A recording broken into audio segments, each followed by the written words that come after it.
So in case you didn't know, if that's even possible, we have yet another title battle showdown in the final round of the season, and unlike last year where it was for the constructors, this year it's for the more interesting driver's title. Two of our three contenders are both McLaren drivers who for most of the season seemed like they were the only contenders. I mean, they had easily the best car on the grid for like every race pre-summer break, with maybe the exception of Canada. I mean, it was McLaren's title to lose, and boy do they wanna. Post-summer break, McLaren stopped development on their car since next year are new regulations and they want to get ahead, which they could totally afford to do so considering they already have a really good car and can easily still win races. However, Max Verstappen. Red Bull brought a couple more upgrades that made the car even faster, even if their operating window is still very small. As long as they could find a near optimal setup, Max had the ability to win, but no worries, the McLaren car is still ultra competitive, and Lando Norris, but more specifically Oscar Piastri, who is leading by 34 points after Zandvoort, surely still has the capabilities to still secure the title with their very fast car. So Monza sees Verstappen winning by 15 some seconds thanks to McLaren botching up the setups and strategy. Baku sees Verstappen winning by like 12 seconds after Piastri crashed in both the qualifying and the race, while Lando sat behind Charles Leclerc in the red shitbox for the majority of it.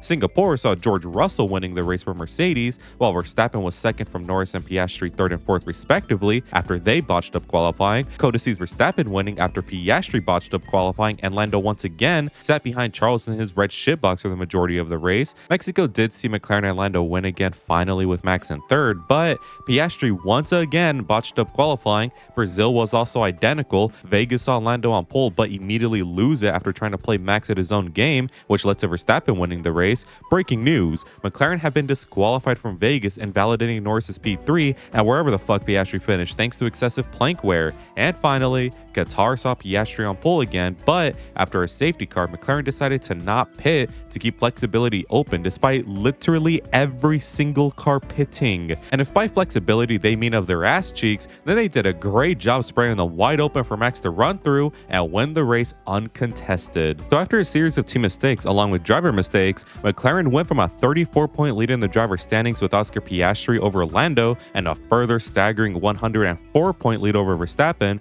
to now Lando being the new leader, 12 points ahead of Verstappen, while Piastri has fallen all the way down to third, 16 points back. And would it amaze you if I said historically, this is not out of the ordinary for the team? They have surprisingly thrown away or nearly thrown away many titles thanks to their own drivers committing crucial mistakes or the team not knowing what to do really. Will history repeat itself? Who knows, but I wouldn't be surprised. So let's actually check out their history and see every, disclaimer not literally every, it's just for marketing purposes, title McLaren have bottled or nearly bottled when it shouldn't have been difficult relatively speaking. So go join the Discord to talk about the title showdown and subscribe if you're new if you like orange juice over apple juice. So enough yapping and let's get to quacking. A good weather for a race, but especially for a talk.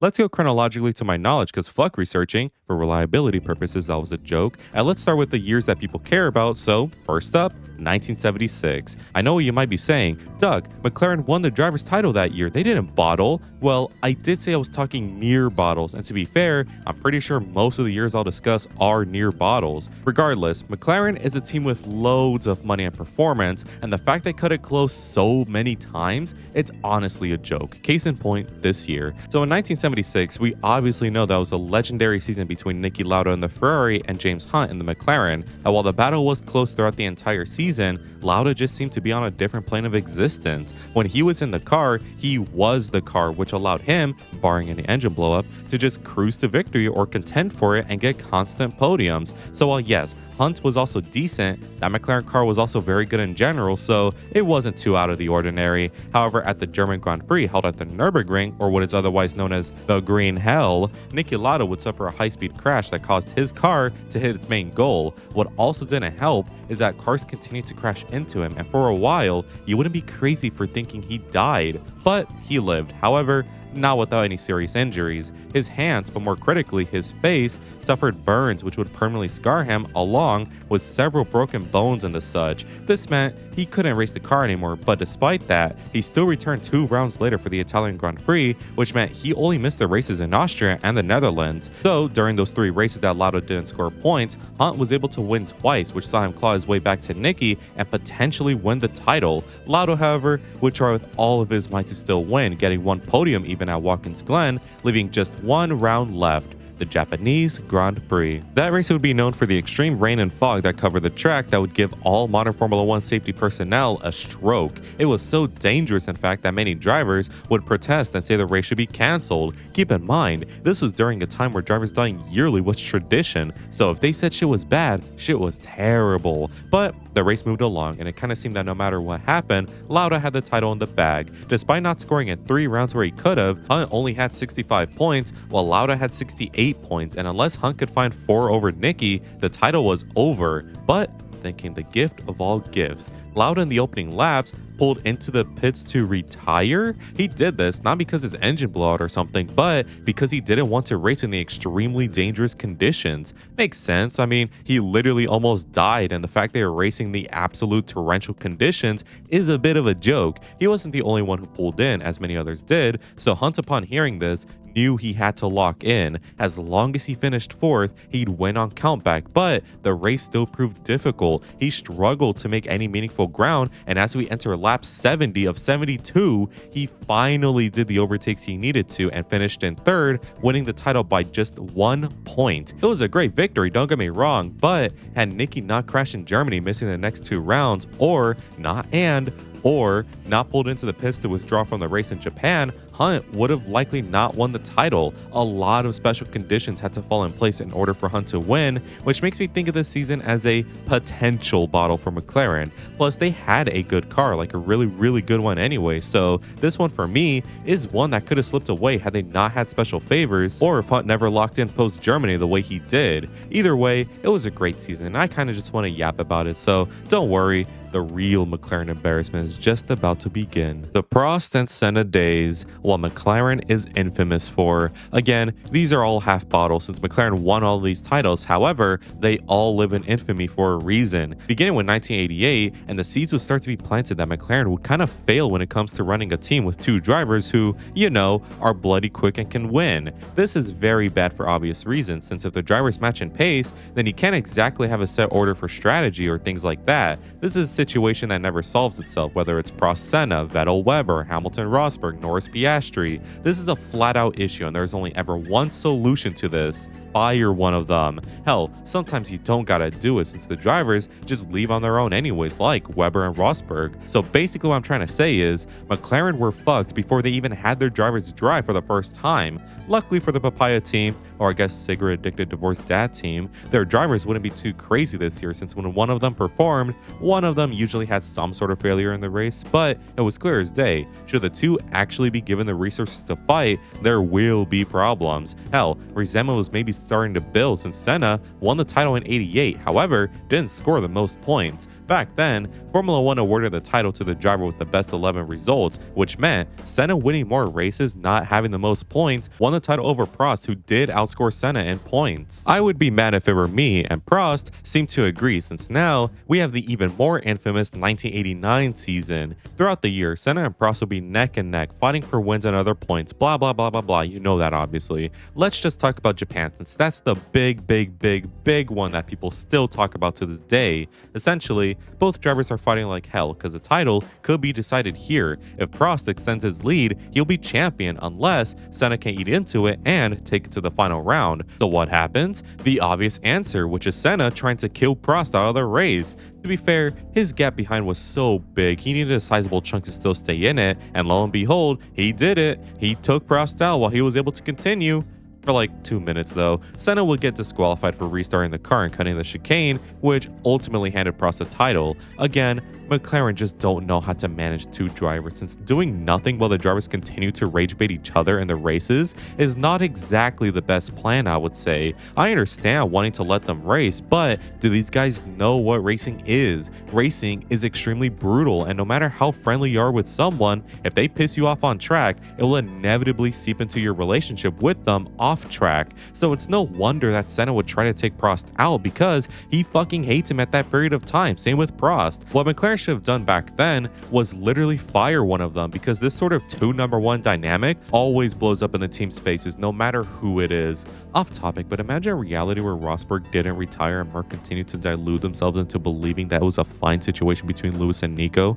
Imagine that for a second. The same thing is going to happen with Lando and Oscar, with Oscar maybe being the one to leave soon, since who would have thought having two great drivers within the same team fight over the title of all things would end up bad eventually, no matter how much they say it's fine. Papaya fools for life. But imagine Oscar and Lando do break up. Will they continue being rivals on and off track? Senna and Prost clearly still were, since now we have 1990. Prost listened to literally everybody at the time and left McLaren for Ferrari, which at the time was kind of better. I don't know, Ferrari still had many issues back then, which may or may not be hard to believe, but at least his teammate wouldn't be actively praying for his assassination. So in 1990, McLaren and Ferrari were neck and neck throughout the entire season, and oh boy, Senna would actually be pretty strong, and heading into Spain would lead the title at 78 points from Prost, 56 points. However, Spain saw a DNF for Senna, and now Prost was at 67 points. I swear, if there's a single comment about it, I will hunt you down. So heading into Japan, Senna knew he could wrap up the title here and just have that little bit of extra security.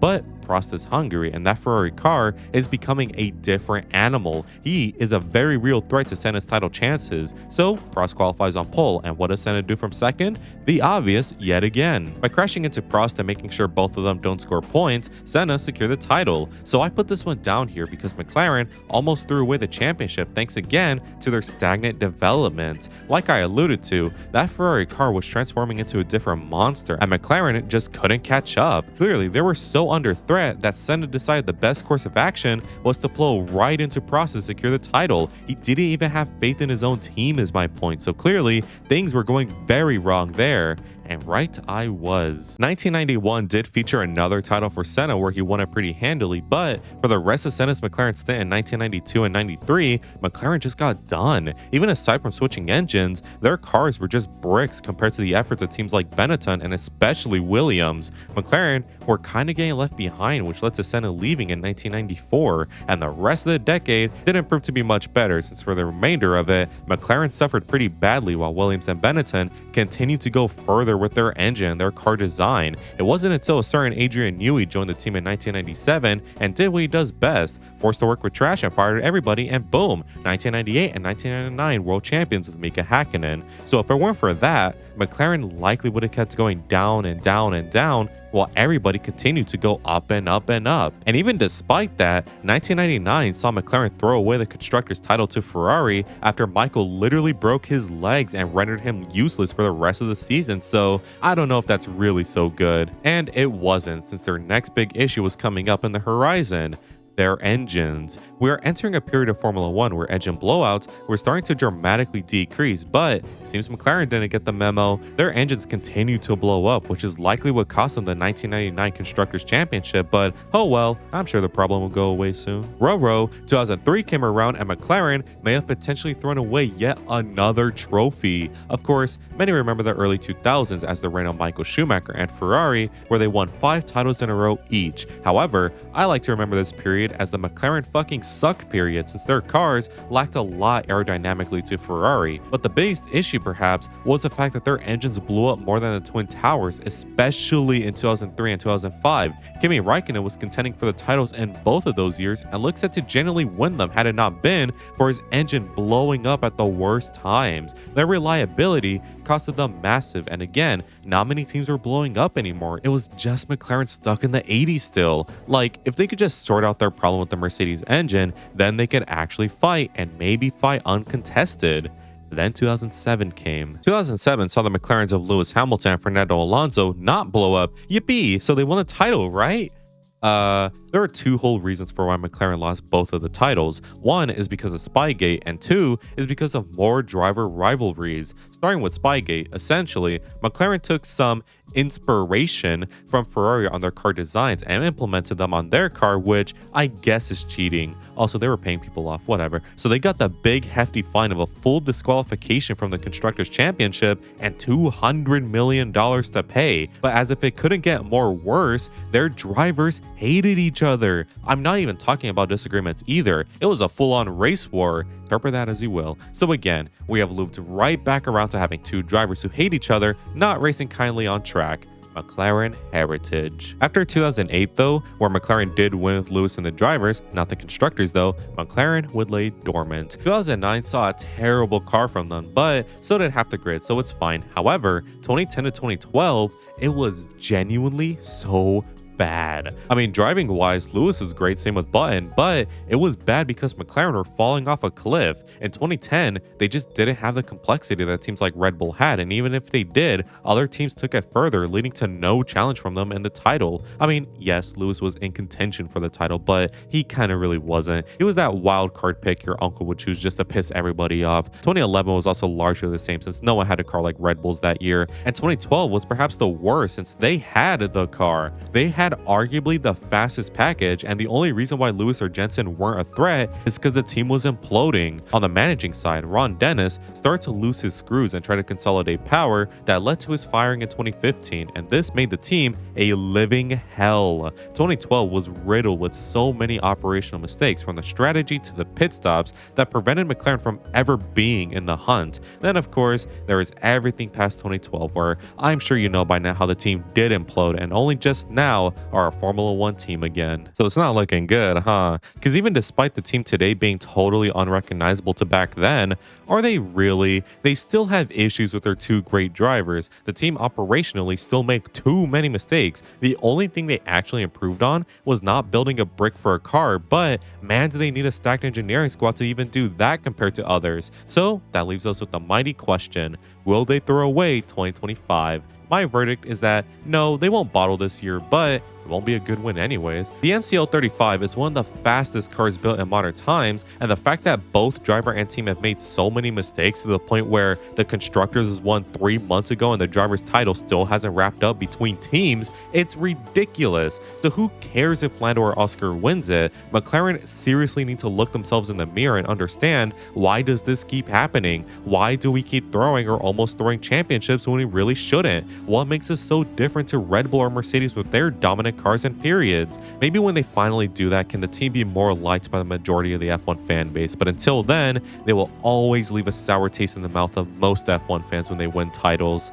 At least they're not Ferrari though. So those were just some of McLaren bottles, or near bottles. This team sure loves them, don't they? I don't really got much to say after all of that, other than at least Ferrari doesn't bottle when they could win, mostly. Instead, we decide to just not be fast because of aura, bro. I swear we're a good team, man, believe me. Anyways, I want to give a quick shout out to all members of the vlog for the continued support. Make sure to donate if you want cool benefits, as well as just helping me out. Anyways, if you enjoyed today's video, make sure to leave a like and subscribe, so it really helps me out, and let me know in the comments what you think of this. And as always, have an amazing day. Good weather for the duck.